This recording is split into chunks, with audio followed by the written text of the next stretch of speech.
caretaker. It's taken him about 3 hours. The directing staff give the coordinates for RV2, which will mean an 11-mile trek cross-country. Gary Robertson, number 8 staff.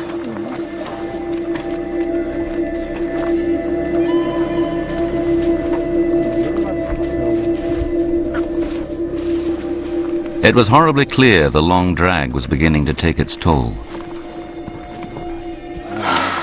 I just can feel it on the left shoulder, just completely numb. If it goes completely numb, you've got to just stop for a while and let it come back, because otherwise you could have said you couldn't hurt yourself, you could. No matter what state they're in, the clock is always running. I don't know, I'm going through trying to work out whether I want to carry on or not. Compared to real SAS selection times, some of the volunteers are already 2 hours behind. I think I've known for about the last 15 minutes sitting there, not carrying on. Yeah, just didn't want to admit it to myself. Yeah, I'm sure. Decision made. One of the men, medical student Henry, hasn't moved for 30 minutes. In the past sort of mile and a half, just been unable to walk. Pretty frustrating, but I was doing really well and suddenly I sort of couldn't walk. A few miles further on, and another man is down. Jason, the school caretaker, who was out in front. The hours before dawn are the hardest. It's cold, your energy is sapped, and just putting one foot in front of the other seems an almost impossible task. 2 more are down. Student Paul and teacher Steve were found disorientated and very weak by one of the directing staff. So concerned for their safety, he made them eat. I think I'm gonna have to stop if I'm sensible. It's the right word. With the clock against them, it's decision time for Paul and Steve. In stark contrast, Carl and IT manager Jonathan have already got to RV2. They had marched the 10 miles cross-country in 6 hours. It's 8 a.m. and in the last 2 days the volunteers have had an average of 3 hours sleep. They are about halfway through the allowed time for this exercise, but only a third of the way in distance. Sometime overnight, Sue and Louise have teamed up with Neil and Nick. However, they are somewhere behind Anna's group, who have already made it to RV2. We found ourselves a leader, and then, well, she nominated herself basically because she was the best map reader. I think I am just maybe more bossy than some of the others. Sue and Louise's group have taken 7 hours, but have finally made it to RV2. When your body's fatigued, my mind will start playing tricks.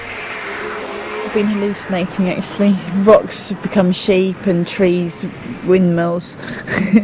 The only reason I foresee myself not carrying on the 10 days is, one, if I injure myself and I physically can't carry on, and 2, if one of the SAS guys say, no, you failed that, out, but I physically won't turn around and say to the chap, I want to stop.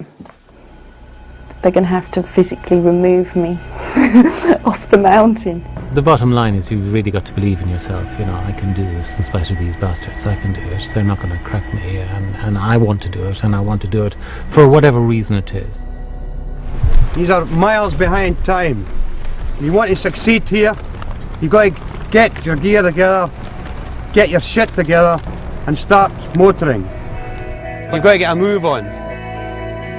Neil, Julie, and amazingly Paul and Steve, who almost gave up in the early hours, have made it past RV2.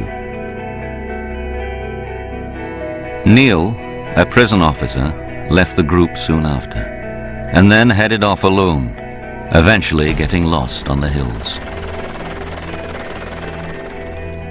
Steve and Julie had stopped. Late in the day, it's time for reflection. This leaves Paul to find RV3 by himself.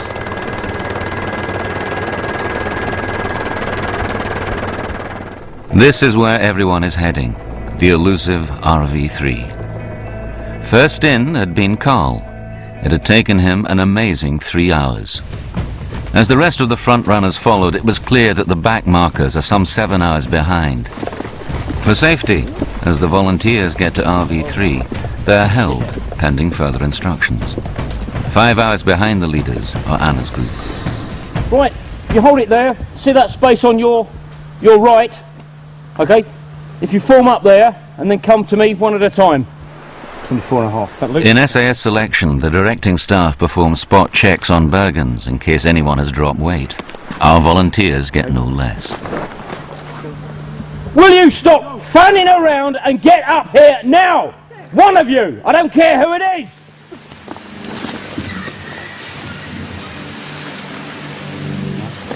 Well, you know what's happened there? What's happened? I think I injured my shoulder. Really? And I did technically give up, but I really want to finish course. It has been picked up in the middle of the road, so I checked 2 brakes out. One of the groups falling way behind is Louise and Sue's. Dr. Mike Stroud is dispatched to check on them. What's the problem? When did you get hit just now? Yeah. For you know, the fact is that there's a climb there, and you're feeling like shit, if they say in technical medical service. I think I better go back with them. Get up there. Come on. You ain't quit. You ain't quit yet. You ain't quit this fast. Come on. I think it's up there. Yeah? Let's do it. I think it's up there. Come on, we're going out there. Come on. Okay, so you want to go? Yeah, we'll do it. Come on then. That's it. That's what it's about. Come on then. Let's stop messing about. We ain't got time to mess about.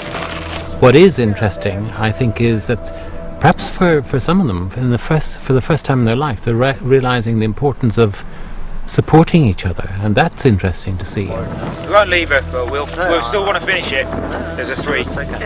He'll be safe. Yeah. I think she'd have been terribly disappointed in a day's time, or even when she got back in the helicopter, she didn't give it a shot to finish it. It's been like, I feel like such a team, and they've kept me going. The question is, has Sue's ongoing illness jeopardized her team? This is my rifle, this is my gun, this is for fighting, this is for fun. This is my rifle, this is my gun, this is for fighting, this is for fun. Right, stop there. First of all, you are nearly 6 hours behind the lead runner, which means you are out of time, gentlemen. So your little show is a bit naff, to say it mildly, isn't it? What's going on there? A little bit harsh? No, basically, the last 3 that came in got in a straight line and bounced down the road singing an American Army marching song. It was a stupid, childish behaviour. In the regiment, Special Air Service, the last thing we want is people with the mentality of a 5-year-old. Unbeknown to those still out on the hills, RV3 was now the end of long drag. For those who had made it this far, their suffering was to be continued. You take your rucksacks off, take all your clothes except your underwear off, put it inside your rucksack, that includes your belt kit, everything except your rifle. When one comes down here, you be first. When one comes down here, as soon as they move off, you start stripping, okay? Okay, as soon as he's halfway through, you start stripping. On a steady stream going through this water, okay? You got no underwear? Through your trousers, okay? Your waterproof parcel with your rucksack in is your flotation aid. You'll be going across with your flotation aid and your rifle on the top. We have a safety rope aligned across there. Do not try to grab it unless you're in serious trouble. Do not drop these rifles in the water. Okay? That means we're bringing divers to get the bastards out.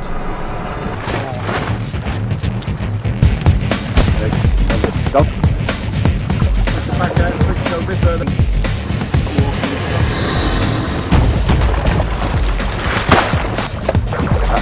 Stand up, stand up. Next.